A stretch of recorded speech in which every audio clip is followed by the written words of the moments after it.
Hola amigo, me llamo Sabina. Mucho gusto. Perkenalkan, nama saya Sabina Salsabila dari kelas C jurusan Psikologi Universitas Negeri Makassar. Kali ini saya bakal nge-review apa aja sih yang udah saya pelajari sejauh ini tentang sejarah aliran psikologi. Yang pengen tahu, tonton terus ya. Yang pertama, definisi sejarah aliran psikologi dan isu-isu dalam sejarah aliran psikologi. Psikologi berasal dari kata Yunani, psiko dan logos. Psiko artinya jiwa dan logos artinya ilmu, yang dimana dapat diartikan psikologi adalah ilmu yang mempelajari tentang jiwa.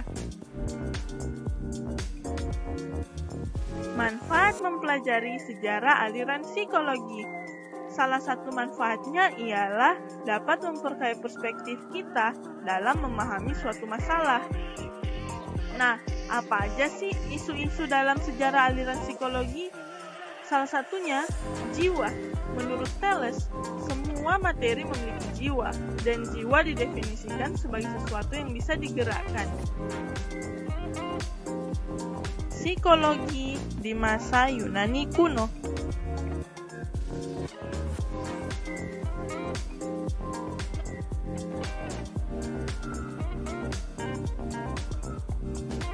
Kapan ilmu psikologi mulai muncul?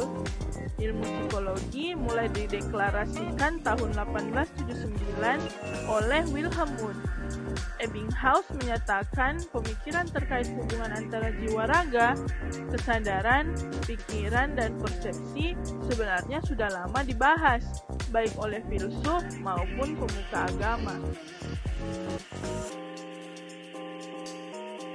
3 hal penting yang menjadi wacana serius pada masa Yunani kuno menurut Boeri. Yang pertama, metafisika, yang kedua, epistemologi, yang ketiga, moralitas. Nah, inilah dia filsuf pada masa Yunani kuno. Salah satunya ada Pythagoras. Wah, ternyata Pythagoras termasuk filsuf pada ilmu psikologi loh. Psikologi pada masa Helenistik. Pada tahun 323 sebelum Masehi, Alexander Agung meninggal dunia, dan momen itu seringkali disebut sebagai awal masa Helenistik, dan berakhir ketika Kekaisaran Romawi muncul pada abad ke-31 sebelum Masehi dan berhasil menguasai Yunani.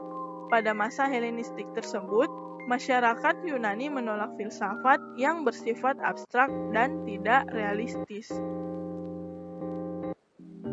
Ada pula pemikiran pada masa Helenistik sebagai anti-filsafat dan sebagai pro-filsafat.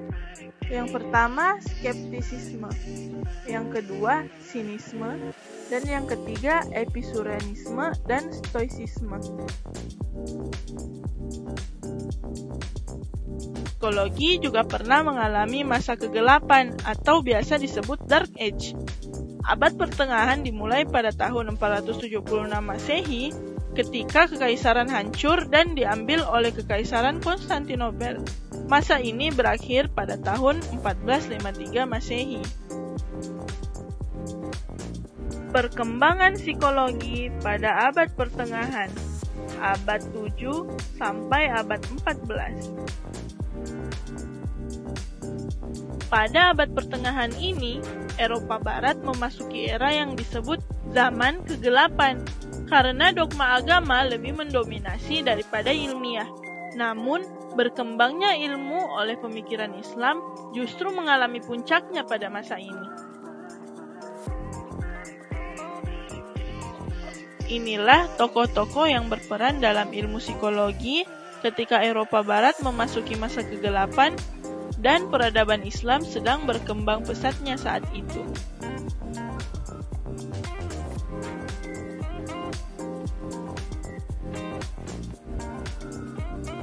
Awal terbentuknya psikologi sebagai sains modern. Auguste Comte awalnya menganggap bahwa psikologi tidak memungkinkan menjadi sebuah ilmu yang mandiri, dikarenakan adanya beberapa alasan seperti psikologi terlalu banyak menggunakan metode introspeksi atau metode lain yang non-eksperimen. Dan juga menurutnya psikologi itu telah ada pada ilmu sosio dan biologi. Wilhelm Wundt juga awalnya ragu, namun ada beberapa ilmuwan yang telah membuktikan bahwa proses mental terjadi bisa dijelaskan secara empiris dan dapat diukur. Sebelum psikologi didirikan sebagai ilmu.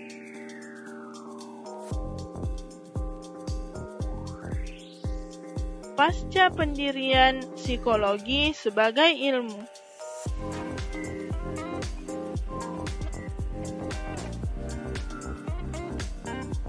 Psikologi sebagai sains modern, strukturalisme dan fungsionalisme.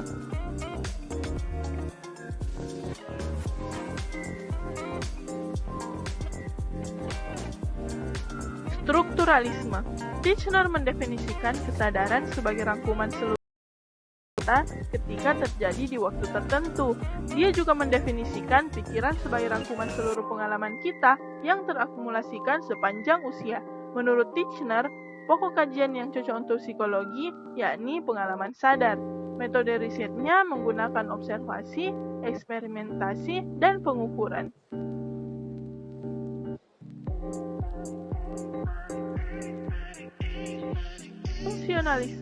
Fungsionalisme merupakan salah satu pemikiran yang berpengaruh dan berkembang pada akhir abad ke-19 sampai pada awal abad ke-20. Fungsionalisme dikembangkan oleh William James tahun 1842 sampai 1912 dan berpengaruh di Amerika Serikat hingga ke Eropa.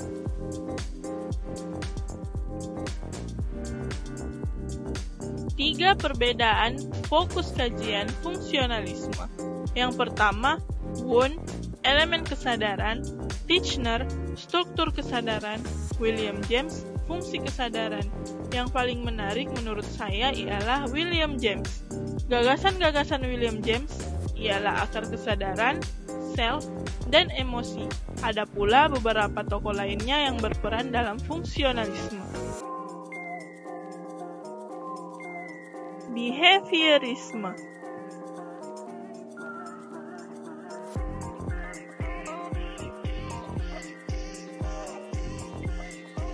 Berfokus pada perilaku dan menekankan pada peran stimulus yang ada di luar manusia. Perilaku yang dapat diamati merupakan subjek matter ilmu psikologi. 3 klaim kebenaran dari behaviorisme. 1. Psikologi bukan merupakan science of mind. 2. Behaviorisme menjelaskan perilaku lebih karena faktor-faktor eksternal. Terakhir, behaviorisme mengembangkan teori-teori yang menggunakan istilah-istilah perilaku. Perkembangan behaviorisme dibagi menjadi 3 tahap. Yang pertama, behaviorisme radikal, yaitu berfokus pada perilaku yang disadari. Yang kedua, neo-behaviorisme, merupakan perpaduan antara behaviorisme dengan positivisme. Yang ketiga, sosio-behaviorisme, perilaku dipelajari dalam proses sosial, mengakui adanya proses mental dan proses kognitif.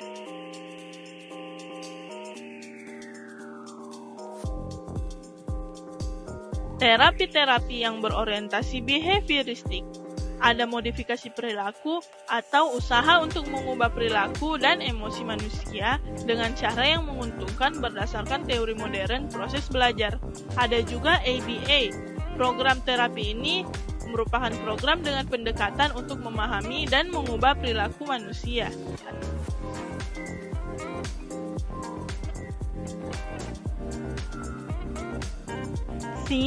Itulah tadi yang dapat saya sampaikan. Mohon maaf bila ada kata dan pengucapan yang salah. Sampai ketemu di video selanjutnya. Muchas gracias y hasta pronto. Dios.